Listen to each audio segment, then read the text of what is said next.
Hello everyone, so a bit of an update with the can crusher. The magazine feed seems to be working okay, did a few can crushers yesterday, and so obviously now moving on to the next part, which is automation.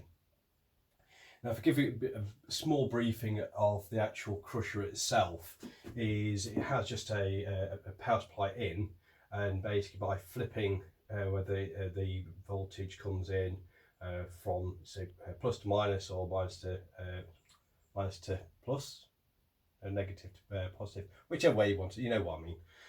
Obviously that makes it go up and down. Now I've got this, this is a Raspberry Pi, this is version A, I believe, and this is I've had this for years and I've been meaning to do something with it, and this is an ideal project. This is a Sainsmart 8 relay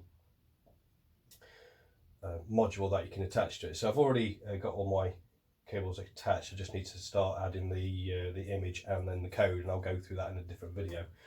But the principles that I'm going to go through, and if I explain this weird and wonderful diagram, and I think I've got something down here wrong, but hopefully I'll fix it with a multimeter. So essentially you've got your power supply unit. Power supply unit that I've got is 18 to 24 volts. At the moment we're racking on 18 volts, which is great. I do want to whack it up to 24, but I do need to have a look at whether the crusher can actually take it. I've got a sneaky suspicion it can, and if it does, we're going to go straight up to 24 volts and give it some right old smashing in. So essentially what we do is we bring the power across in the initial gauge using the double throw switch, or double throw double pole switch, whichever way you want to call it. And then it's going up and down, hence why you see me press the button. However, I want to do that by the Raspberry Pi. A couple of reasons is, one, I think it's good to be able to articulate from going from just a physical switch to getting something more automated. So the flow, if I explain here, is I've got an initial, you'll see it comes all the way around here. These are micro switches, and what I want to do is, once I for example, I'm going to go and crush something down. What I'm going to do is, if I go for my down one, this is probably going to be wrong now. So if I go for down, you can see that I've got this relay on, which in turn allows the flow of electricity to go into there. And then I've got this one on, which is my negative, so which is then coming back. So it comes, you can see this a bit madness. So we're going to go all so we'll go round, comes round. Obviously that circuit's complete, so that'll allow it to flow through. So it'll come back and allow the electricity to pass down here. Because I've turned this one on, it goes back up, pushes that down, and obviously the connection then comes back around here, comes down to this one, and I've got it marked as on. So obviously that relay is allowing electricity to flow through, and then it comes back, and because this one is also then open, it allows the autograde to go through and come across. Now when it's coming down, what will then happen is this will then go closed, so it'll shut the circuit. Now I was pondering this, and it was getting in my head and doing my head in initially, but this is just automation. This would be just learning on the fly. Obviously coming down is, I've timed the can crushing motion to about 5.5 to 6 seconds. Now with Raspberry Pi, and when I go through the code, I'll show you the timings of how you can actually get things to stay on for longer or switch off quicker, and so on and so on.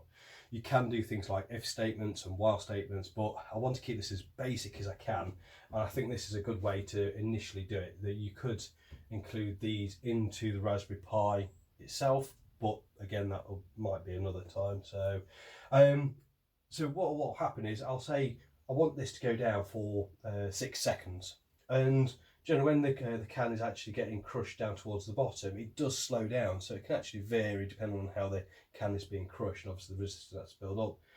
Now because of that, my time can vary. Now if I was to continually say go for 6 seconds, I could end up with cans being crushed in all sorts of weird and wonderful ways.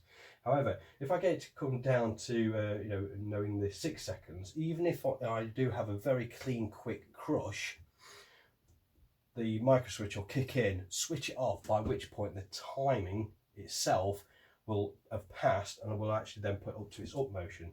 Because I go then to its up motion, the next thing they would do is it'll still count the 6 seconds up, or 5.5, 6 seconds, whichever way it is, and then that micro switch will come in, which it will then sit and wait, and its next command will come up. So hopefully I'm going to have this nice flowing up and down motion.